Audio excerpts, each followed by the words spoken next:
to try and write another masterpiece. What to write?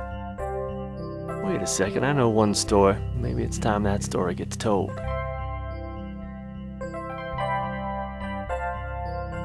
Once upon a time, there was a little boy named Thomas Brewster. This happened so often. Thomas didn't know what he wanted to do with his life, but his daddy made up his mind for him. Come on, Tom. You're throwing like a girl. You're going to pitch for the New York Yankees throwing like a girl?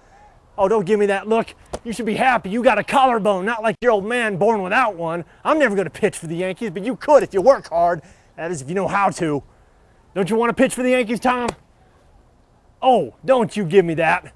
Let me tell you this, Tom. As long as you're here under my roof, it's my way or the highway. You got that? Oh, yeah, you just wait. Oh, your bus is coming, Tom. You're going to be late for school. You better get going. I'll talk to you after the school.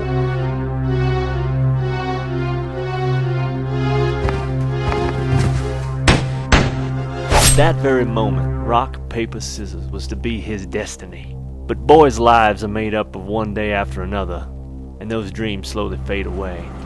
But sometimes a dream that you thought you'd forgotten catches back up to you when you least expect it. Hey, Tom. Looks like that knucklehead threw it in the plan again.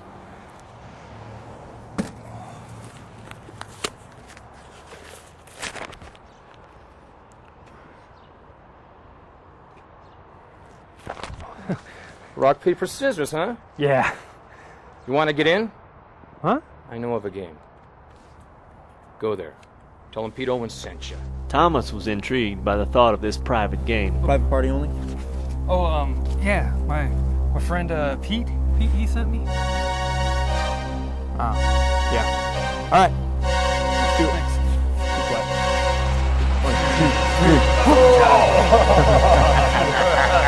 Thanks. His experience at that private game taught him something, but instead of putting out the fire for rock, paper, scissors, all it did was motivate Tom to work harder. He studied, he researched. He did everything he could to become the best rock, paper, scissors player he could be.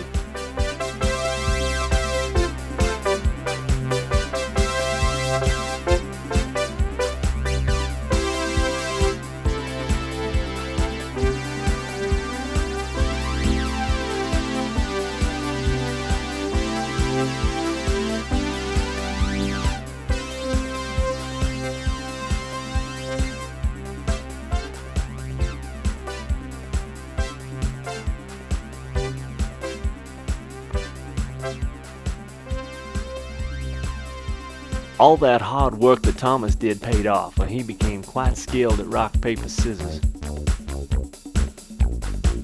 He took on anyone he could find. He started small, playing in local tournaments and pickup games, but he moved on and advanced through larger tournaments. Everywhere he went, it was a regular cornucopia of flying fists, and he left a trail of defeated foes in his wake. Thomas set his goal to make it into the finals of the national tournament. Thomas won every tournament he entered, and so on the eve of his performance in the semifinals, he went to build himself a trophy shelf. Unfortunately, fate had other thoughts.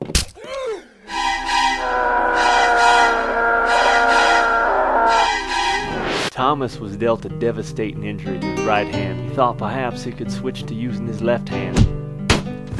But as he found out, he did not have the ambidextrous gene.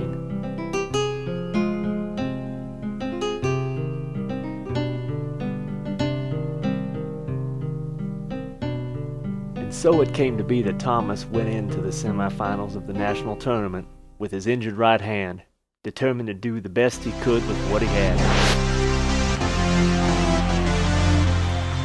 Ladies and gentlemen, welcome to Denver, Colorado, and the World Rock, Paper, Scissors Semifinals. Let the game begin! This match promises to be quite interesting. In one side we have Thomas Brewster, a virtual unknown until a few weeks ago. On the other side, one of the rock and roll stars of the sport, Jimmy McClain. Oh, and we have a rock by Thomas and paper from Jimmy. And this time a rock from Thomas defeats scissors thrown by Jimmy. Oh, and unbelievably in the deciding round, Thomas throws another rock, defeating Jimmy's scissors, and Thomas advances to the next round. Here we see the father with his good luck charm, a small ceramic trio of nuns that wish him well. Oh, and Father Payne will have plenty to confess this week. Bruno, always a tough competitor, known for the stare-down technique. Ladies and gentlemen, I can't believe this. Another pair of rocks means we go to the tiebreaker situation. It's hard to believe the competitor's still not picking up on the all-rock strategy being used by the injured Thomas Brewster. Amazingly, with a right hand that could only throw rocks, Thomas made it to the national championship match. Now, did he win that match or lose? Did he become the national champion? It doesn't really matter. Thomas had already won where it counted, inside. He'd made it to his goal. Sure, I could tell you if he won or lost. I know the answer. But maybe that's a story best told another time.